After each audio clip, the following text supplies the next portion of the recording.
Every night he came home late, too tired to play, too tired to talk. His daughter thought he didn't care, but on her birthday, she found out the truth, and she couldn't stop crying.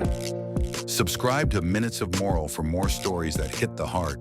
Like, comment, and share, because every story teaches a deeper lesson. Every night, Mr. Harris came home late, too tired to play, too tired to talk.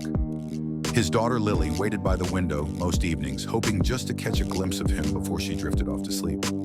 She was only 8, but the absence of her father felt heavier than she could explain. At the dinner table, Lily sat with her small plate of food untouched, eyes fixed on the front door. She rarely saw it open before bedtime. Sometimes she waited until her eyelids gave in and her head tilted against the table, and her mother would scoop her up and tuck her into bed.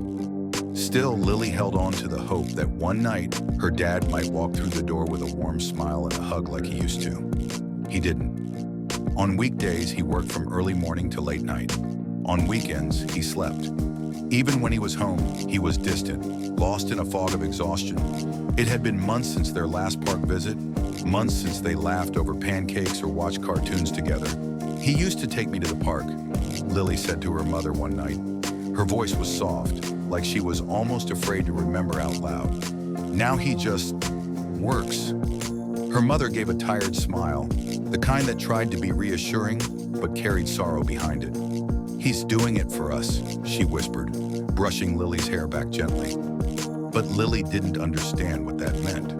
Why did love look so much like distance? Why did care feel so cold? Mr. Harris worked at a local warehouse. The hours were long, the pay modest. But since the start of the year, he had started taking night shifts, stacking boxes, unloading trucks, cleaning aisles after hours. Each night, he returned well past midnight. His boots were heavy, his eyes red, his breath slow and deliberate. He didn't make noise, didn't turn on the lights. He would quietly change, sometimes eat leftovers cold, and then open a small wooden box in the hallway closet. Lily noticed the box once. It wasn't fancy, just a plain thing with a simple latch. But every night, her father placed something inside. She didn't know what, and each morning it looked undisturbed, closed again. She once asked her mother about it. "I think it's for a surprise," her mom said. "Maybe for you." Lily doubted it. What surprise comes after months of silence? Yet every night, her dad would whisper a small promise to himself in the hallway, barely audible through the walls. "Just a few more weeks. I want her to remember this forever." As Lily's birthday approached, she didn't feel excited. There were no signs of planning, no decorations, no whispers between her parents, no invitations. On the morning of her birthday, she woke up with low expectations, but something was different. The smell of pancakes floated through the air. She rushed downstairs and froze. Her dad was in the kitchen, apron on, flipping pancakes. He looked tired, sure, but he was smiling. "Happy birthday, sweetheart," he said. His voice cracked just a bit. Lily ran to hug him. Her arms didn't reach all the way around his waist, but she squeezed tight. They sat together and had breakfast, their first in months. He asked her about school, her friends, her drawings. She told him about a girl named Marie who could do cartwheels and how she wanted to learn. She talked about a book she liked, a song she couldn't stop singing. When they finished, Mr. Harris disappeared for a moment and returned with a small wooden box. He placed it in front of her. "Open it," he said, eyes soft.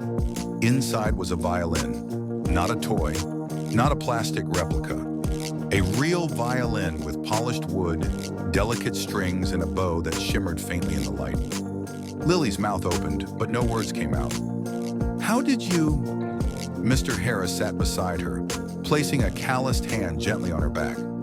"You always stop when we pass that music shop," he said. "I saw the way you looked at the instruments, and once you told me, just once, that you dreamed of playing." Lily's eyes brimmed with tears. "I thought you didn't care anymore." Mr. Harris held her close. "I cared so much, Lily. I gave up time just to give you your dream." What followed that morning became the beginning of a new rhythm in their home. Mr. Harris still worked long hours, but he started keeping Sundays free. Those mornings were for music. Lily would play soft notes as her father sipped coffee nearby. He didn't understand much about violins, but he understood the glow in her eyes. And Lily finally understood something too. Love doesn't always speak in hugs or tuck-ins. Sometimes it comes in the form of sacrifice, of lost sleep, aching feet, and silent dreams. Mr. Harris didn't say "I love you" every night, but he proved it.